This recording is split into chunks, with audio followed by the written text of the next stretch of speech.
Yeah.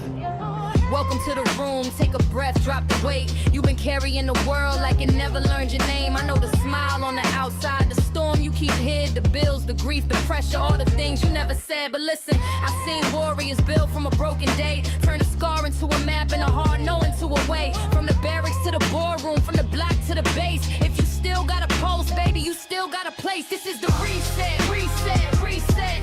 Shake the dust off your chest, let it all get checked.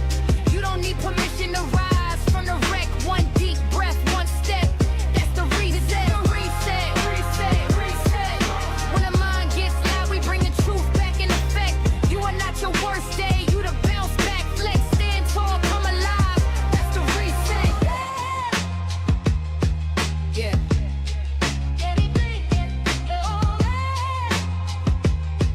Yeah. Talk to the sleepless, the tired, the I'm fine crowd. The nurses, the truckers, the moms, the soldiers holding ground. The vets with the silence, the kids trying to be men. The women with 100 jobs and nobody checking in. You can heal in the dark, you can start where you stand. A journal, a prayer, a call, a clean slate in your hands. Don't let shame run the tape, don't let fear get the wheel. You were built for the rebuild, you were made to get real. So breathe in, breathe out, let the old story fall. You can break, you can bend, but you still answer the call. From the hurt to the hope, from the loss to the light. We don't quit in the morning, we reset and we fight. This is the reset, reset, reset. Shake the dust off your chest, let it all get checked.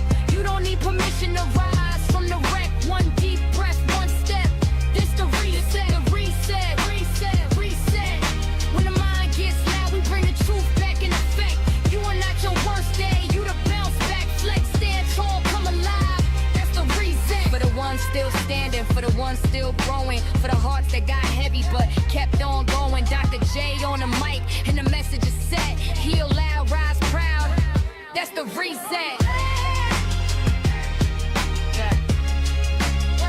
That's the reset. That's the reset. That's the reset. Yeah.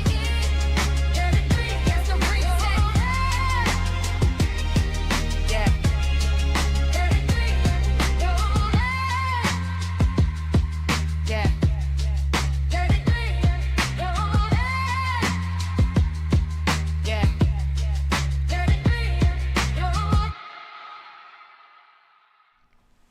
Hey, hey, hey. Welcome to the Reset with Dr. J, where we take those W.T.F moments and we turn them into breakthroughs. I'm going to do a quick check to make sure I have sound before we keep going.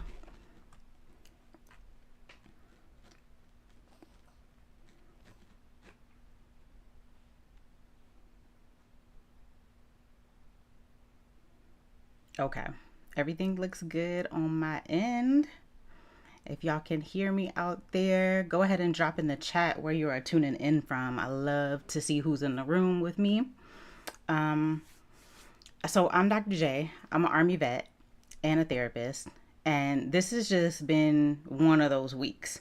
So I had my dog in ICU. His kidney numbers were like already a little bit elevated, and then they doubled over like the course of like 3 weeks. So very scary, very expensive, but he's family. So, you know, it hit different. Also this week, I received a Quilt of Valor at the Veteran Services Center here in Frederick, Maryland. And I got to tour the Goodwill facility that keeps it all running. And I learned a lot. And yesterday, I did a critical incident response for a company who lost somebody, one of their employees who had been with them for 30 years. So, of course, that hit hard as well. So by, let's say, Wednesday, I had officially stopped asking, what is next? Because I didn't want to give life any ideas. So I was like, okay, what am I going to talk about this week? I'm going to talk about how life be lifing. And yes, I know that is not correct grammar. That is a feeling.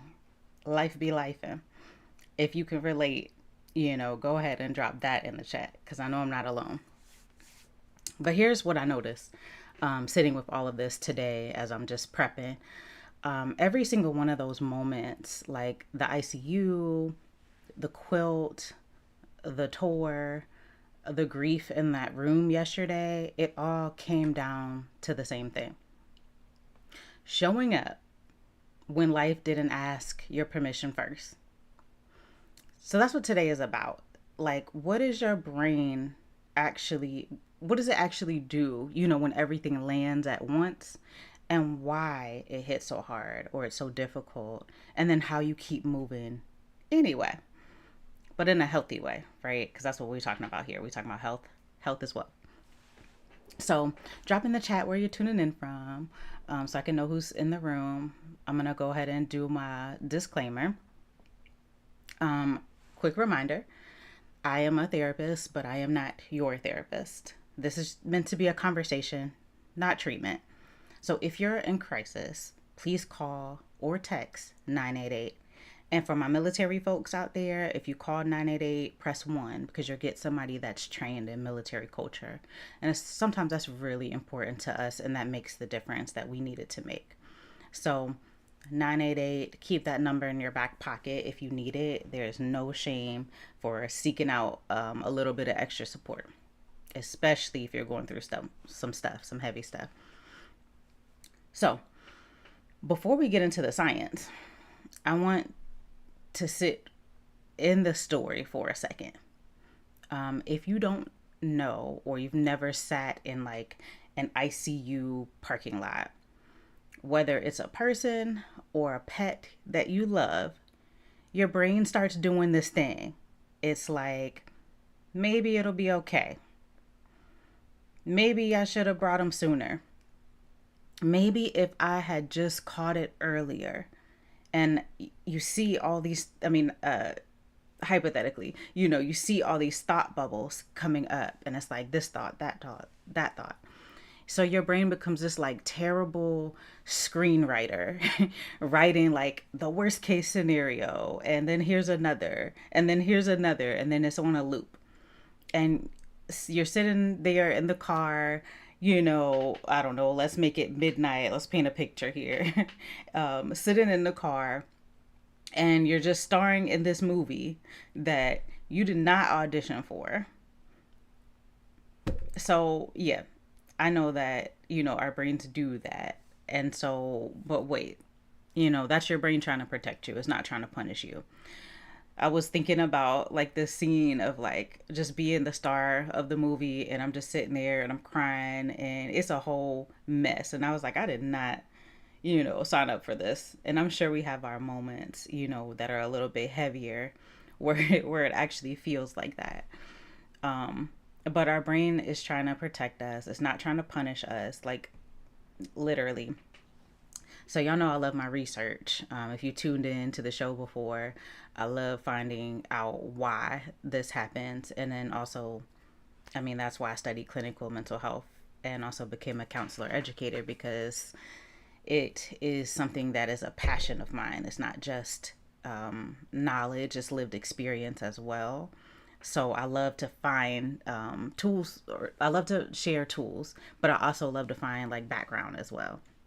So neuroscientist, her name is Lisa Feldman Barrett, and she has done extensive research on how the brain functions. And one of her core findings is that your brain is essentially a prediction machine. My words. Your brain is a prediction machine. So think of it that way. It's constantly scanning your environment, pulling from past experience, and trying to predict what is next so that it can keep you safe and functional.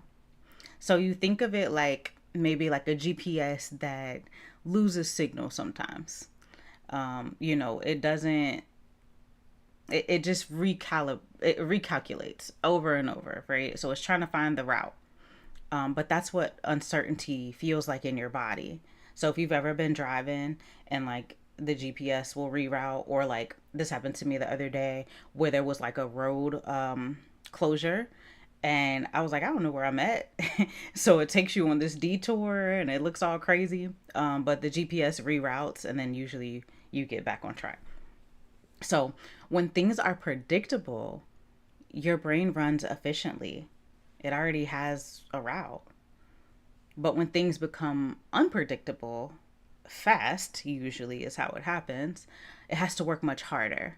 So scanning, running scenarios, trying to find something solid to land on. That's what our brains are doing.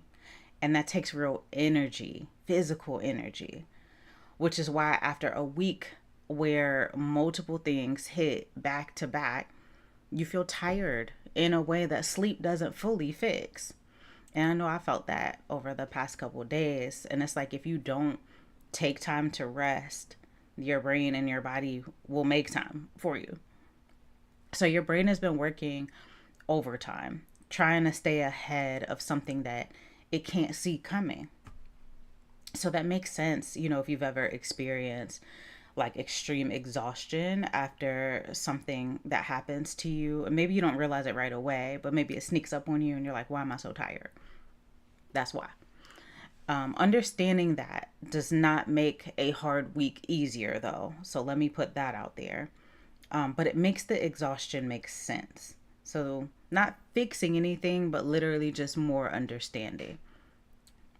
So if you're joining us today, we're talking about what happens in your brain when life starts lifing, and 3 things that you can do to keep showing up without pretending that you're okay. Okay? So that's what we're going to discuss. So I'm going to get into some of the things that I want you to take away from just sitting here and listening to me. So the first thing, the brain, your brain, our brains, is built to reduce uncertainty. And when it can't, it treats uncertainty like a potential threat. So this is biology. A lot of people are walking around thinking like something's wrong with them when their brain is actually doing exactly what it's supposed to do. Going back to Lisa Feldman Barrett's work, when your brain cannot generate a reliable prediction, it activates, it scans, it prepares for something bad, even when nothing specific is happening right now, because it can't rule it out. So if you're like me, sometimes you may have a lot of tabs open on your browser. And so think of it that way. If I can give you a picture. So it's like having 47 browser tabs open and every single one of them is playing a different emergency. Your brain is just trying to figure out which one to respond to first. Now, here's something I want to say specifically to veterans, first responders, active military folks. The military trains you to function in chaos. Most first responders function in chaos, right? Like that's what makes us unique. That's what makes us great at what we do. But also, it doesn't always teach you how to recover after chaos. Those are 2 different skills. So think about, whatever job that you had, maybe in the military or if you're a first responder, think about that job. Think about the skills that it requires, for you to function in chaos. So think about that, because if you have multiple years of that, you're probably pretty good at it. But also for people who have retired or people who are transitioning out or things like that, like think about that part too. Like, how do I recover, after that? And just know that those are 2 different skills that, you want to learn. A lot of people are really good at the first one, and they didn't even know the second one is worth learning. And so that's where I want to step in and kind of coach you for a second, if that's okay. The next time that you catch your brain right in a horror movie, don't argue with it, because arguing with it usually just makes it louder. So instead, what you're going to do is say, thanks, brain. I hear you. And then ask yourself a question. What's actually true right now? So this is what I had to do when I was kind of having like a little mini meltdown. Right now, right now, my dog is getting care. Right now, I'm sitting in my car. Right now, I have enough information, for right now. And that's how you bring your brain back. You give it something to land on. So this is taking the present moment and grounding you. And that's what I had to do. I'm like, okay, what else could I have done? Like literally my brain is having all these tabs open. And I'm like, okay, what else could I be doing? What else could I have done? And I'm thinking about all these things. And I'm like, you know what? Right now, he's in the best place he could be. I couldn't do anything for him at home. Right now, I'm in my car. I am okay. I am safe. I am sad, but I'm safe. Okay, right now, that's enough information. I'm gonna get myself together. I'm gonna drive back home. Did I eat anything? Did I drink any water? And now I'm starting to get back into taking care of myself. So if you're like, how in the hell do I get out of this? That's how you do it. You give your brain something real to land on. And remember, your brain is trying to protect you and not punish you. That's something that you can think about as you're trying to get through, whatever the thing is. When I got to the Veteran Services Center this week and I received my quilt of valor, I want to just talk about that for a second because it deserves more than a passing mention. And before I get into that, if you don't know what Quilts of Valor is or what it does, look that up. They are just like, I don't know, it just touched my heart. It was just a wonderful organization. And every quilt is handmade. And then they give it to you to honor your service. And I think like that's tremendous. And I can nominate people. I've nominated people in the past and things like that. So if you don't know what that is, go ahead and look that up. I just wanted to, give them a loving moment because they loved on me a little bit yesterday and I appreciated that so much. So getting back into the experience though. So let's be honest about something first. Veterans are not always great at being recognized. I was no different. We're trained to like deflect it or like minimize it. I was just doing my job. Others did more than me. It wasn't a big deal. How many of you find yourself saying that? I was no different sitting there receiving that quilt. If you follow me on social, I'm gonna do a little post later to share some pictures about with the quilt because it's so beautiful. And I actually meant to bring it upstairs, but since I didn't, you'll have to follow me on social or go see it. So, my first thought wasn't gratitude. My first thought was there are veterans who deserve this more than I do. And back a little bit of backstory too. I received a quilt some years ago, and I talked to the person running it now, and she said you didn't get a ceremony, and she was telling me about the ceremony, and then so I attended one because I had sorry, my dog keeps trying to jump up here. Stop it. No. Have to fuss at him sometimes. Now he's feeling better, so I'm thankful for that. But you see, in real time, I'm trying to do a show, and he's trying to jump up on the chair. Anyways, so I told her I didn't get a ceremony, and she was like, "You need a ceremony." And I was like, I really don't, And so she was like, "No, we're gonna do this." And because I was talking about at the other ceremony I went to, I was like, "Oh, I didn't get a." It's like a bag that looks like an American flag. And I was like, I didn't get that. And she's like, yeah, with the ceremony, you get that. So I decided, okay, all right, let me make time, to attend a ceremony. But sitting there, my first thought wasn't gratitude. It was like, okay, yeah, there are people who probably deserve this more than I do. And isn't it something how fast our brains try to talk us out of receiving something good? But I made myself stay in that moment because somebody spent hours, of time making that quilt. And it's beautiful. They spent hours of intention and care for a veteran that they'd likely never meet. That's amazing. That's somebody deciding your service was worth their time, right? Yeah. So here's what the neuroscience says about moments like that. Our brains hold on to criticism, threat, and discomfort much more readily than honor and warmth and recognition. It's called negativity bias. What it means practically is that we can receive something as meaningful as a hand sewn quilt and still find our brain reaching for that one awkward conversation from Tuesday. So, like, somebody literally stitched together hours, of their life to say that your service mattered, to a stranger, and our brains are out there, still processing something that is irrelevant.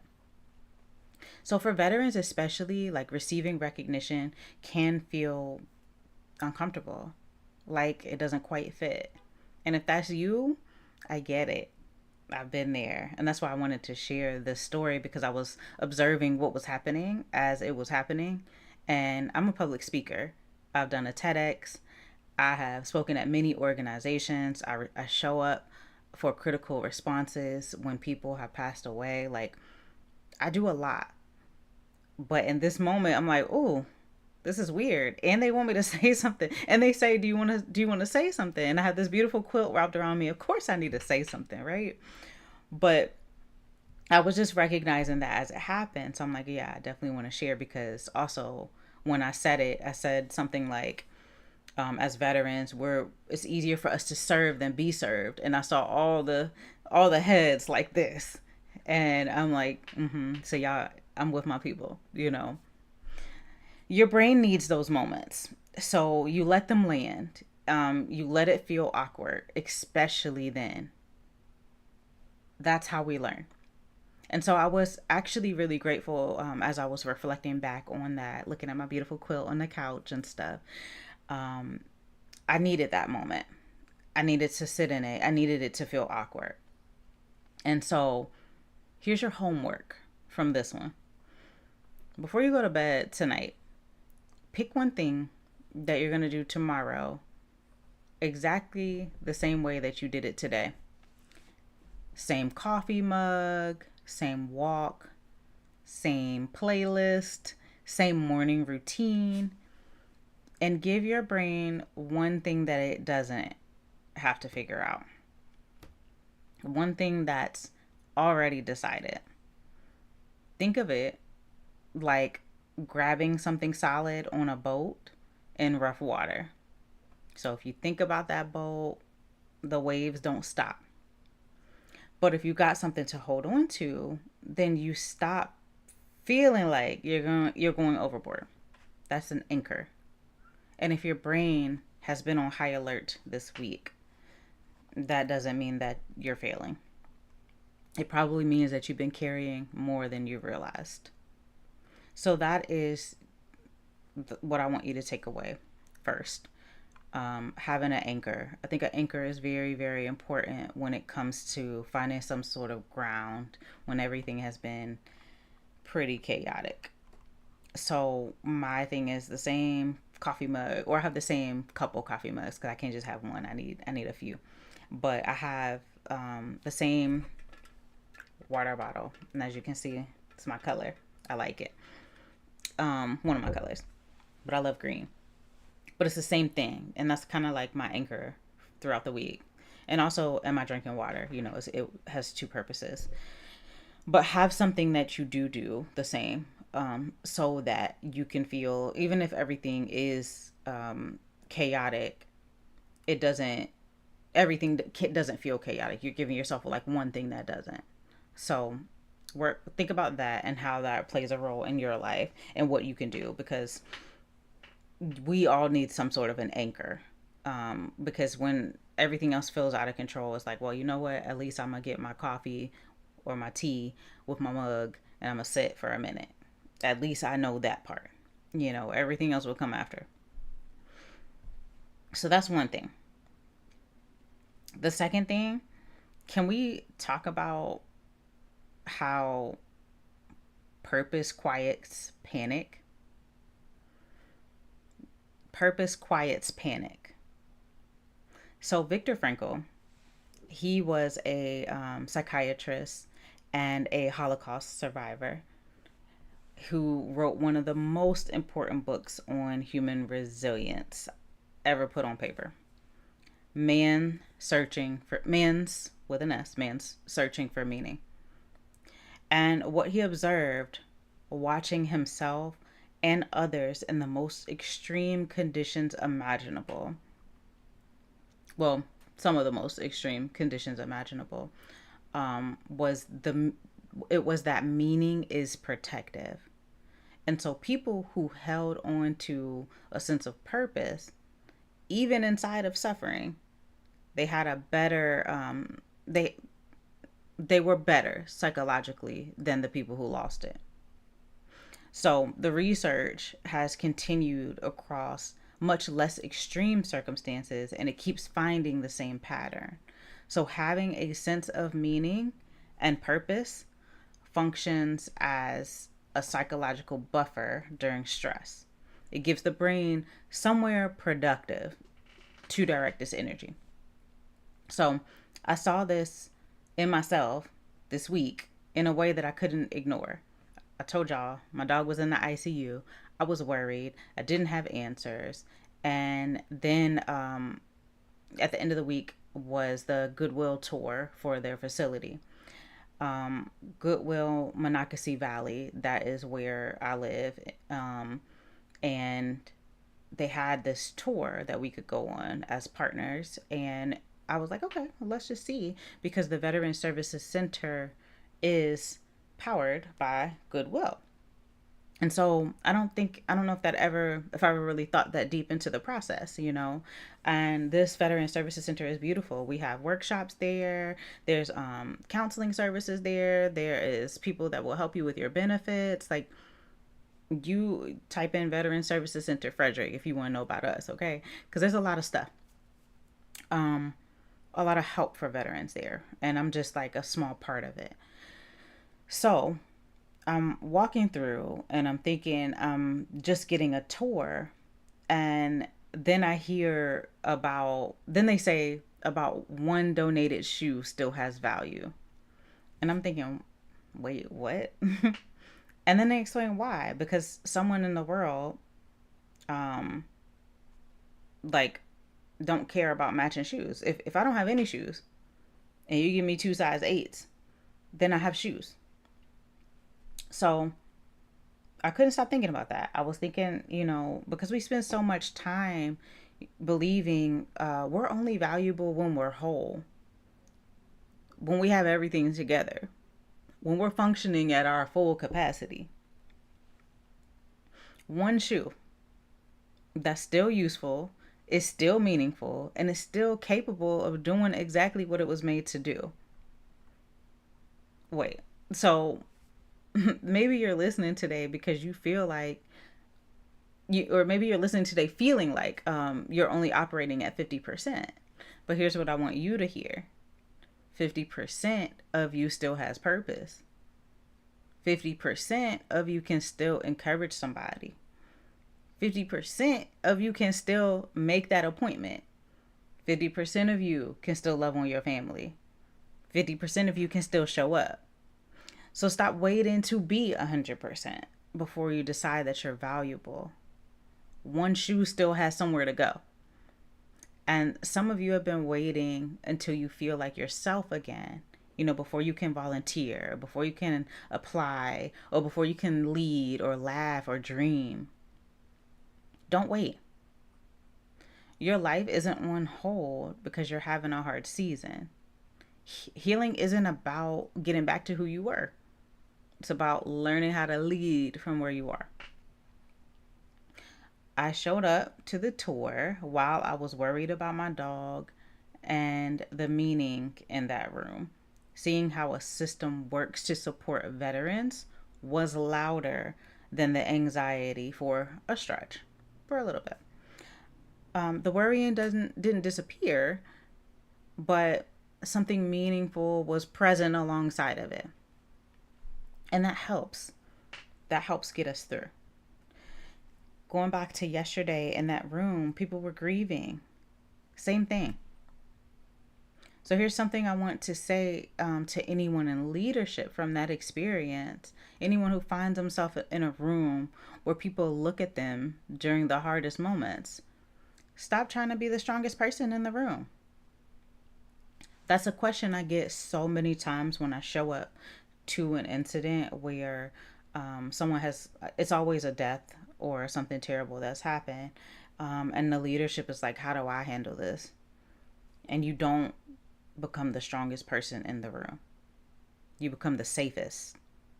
Those are genuinely two different skills. Strength is about what you can hold. Safety is about what other people can release in your presence. And so for these leadership scenarios, most of the time, your employees need to come to you. They need to know that they can come to you. And they're not going to come to you if you're acting like nothing's wrong. If you say, man, this one hurt, or I'm having a tough time with this one, or whatever, you acknowledge that there's a rupture here, a break. Something hurts. There's a pain. I'm hurt. Then most of your employees are going to feel like, oh, I'm hurt too. Man. So I guess we're hurt together on this one, you know. But if you act like, oh, everything is fine, I'm just, you know, getting this done or whatever, they're going to side eye you and be like, really? We just lost somebody, you know, that was very important to our company and it's business as usual. And there may even be some resentment there. So keep that in mind. The research on what helps people move through grief and stress consistently points to safety as the thing that makes the difference. So here's your homework from this one. Tomorrow, do one thing that reminds you who you are outside of your job title. Not your rank or your role, not what you do for other people, who you actually are. One thing. I say tomorrow to give you a goalpost, but whenever, right? So we're talking about what your brain does when life throws multiple hard things at you at once and what actually helps you keep going. So that's the second takeaway that I want you all to have, is that purpose quiets panic. And so start working on that part. And the third thing that, oh, sorry, thought my phone was on silent. The third thing I want to talk about, something more hands-on. So wherever, you know, you're sitting right now, look around and find three blue things in the room. And like actually look around, and I'm gonna do the same. So right now I see a blue pen. I have blue sticky notes and a blue like pen organizer. So 3 blue things. I just identified them. What just happened is you briefly interrupted your brain's threat loop by directing its attention to something specific and something neutral. So I said, what did I say? A blue pen, a sticky note, and the organizer. When I did that, I'm just finding 3 neutral things, 3 specific things. The research on grounding techniques shows that redirecting your attention to something concrete and also sensory details can interrupt the anxiety cycle even just briefly. Your brain is trying to protect you, and you just gave it information, something else to do for a moment. So think about that. You just did neuroscience on a Sunday afternoon in whatever room you're in. Okay. Third thing. Small actions tell your brain that you're going to be okay. So psychologist Albert Bandura developed a concept called self-efficacy, which is your sense of your own ability to handle things. And what his research found is that self-efficacy comes from evidence. So, specifically from what he calls mastery experiences. So, small moments where you've made a decision and it worked out well. Each one of those moments builds evidence that you can handle things. So, here's what I want you to push back on. You don't rebuild confidence by feeling confident. You rebuild confidence by collecting proof. And that's why one small decision matters. When life becomes overwhelming and everything feels uncertain, that evidence file gets thin. And we're not thinking about what's in there. And the way to rebuild it is to make a small decision well. So, going back to my week, I didn't fix my dog's kidneys this week, but I noticed something was off. I brought him in. I asked the right questions. I followed the treatment plan. I made the next decision, and then the next one. Yesterday, I didn't fix the grief in that room. Grief does what grief does on its own timeline, but I could be present. I could help people feel less alone in something disorienting. Small actions, real ones. And here's the thing about the quilt again. A quilt is made of pieces, individual pieces that on their own don't look like much. But someone stitched them together with care and intention, and they became something that carries warmth and meaning and recognition. Small actions are the pieces. You don't see the quilt while you're making the decisions. You just make the next one. There's also research on something called behavioral activation, used in treatment for depression and anxiety, but it's built on this same principle. When people feel stuck or shut down, the way through tends to involve action. Small, concrete actions that rebuild momentum and evidence. Your brain updates its sense of what you're capable of based on what you actually do. So here's the line I keep coming back from this week. Confidence isn't your brain saying nothing bad is going to happen. Confidence is your brain remembering, wait a minute, we've handled hard things before.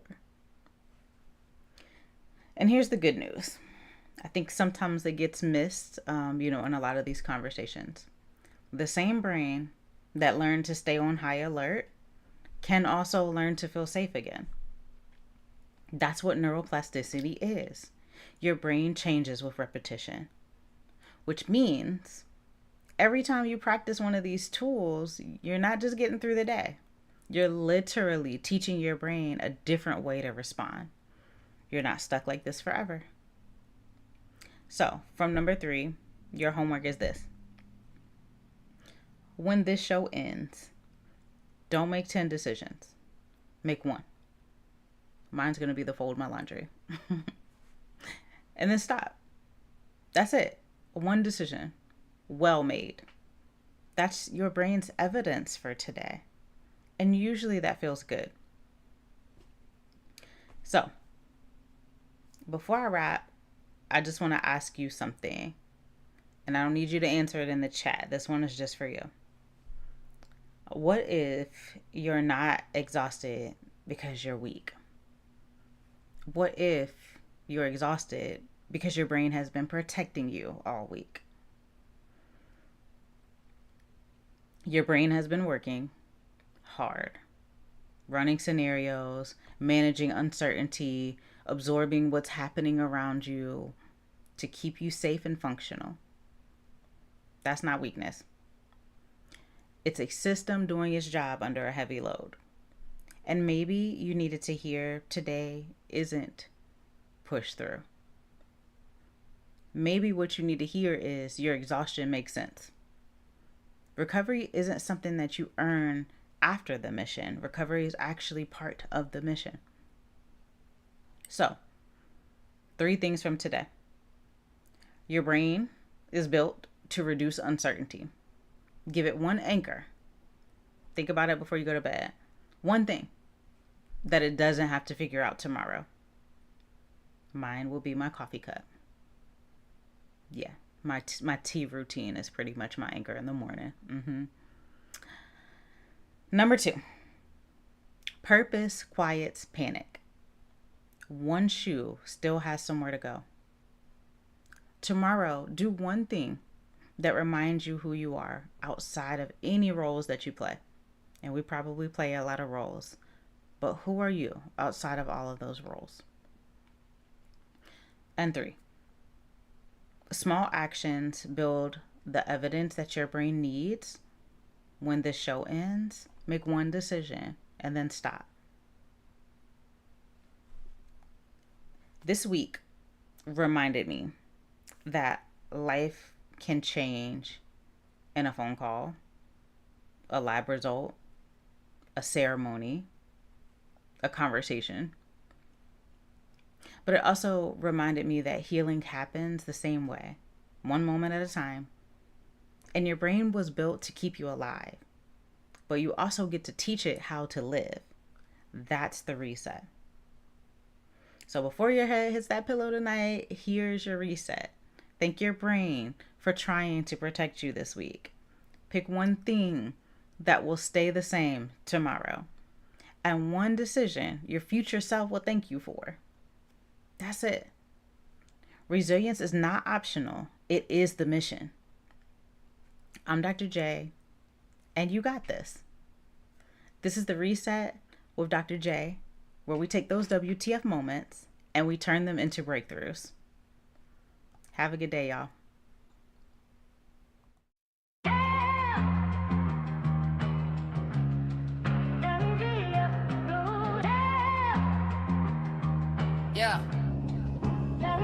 Yeah. Welcome to the room, take a breath, drop the weight. You've been carrying the world like it never learned your name. I know the smile on the outside, the storm you keep hid, the bills, the grief, the pressure, all the things you never said. But listen, I've seen warriors build from a broken day, turn a scar into a map and a hard no into a way. From the barracks to the boardroom, from the block to the base. If you still got a pulse, baby, you still got a place. This is the reset, reset, reset. Shake the dust off your chest, let it all get checked. You don't need permission to rise from the wreck. One deep breath, one step. That's the reset. The reset, reset, reset. When the mind gets loud, we bring the truth back in effect. You are not your worst day. You the bounce back, flex, stand tall, come alive. That's the reset. Yeah. Yeah.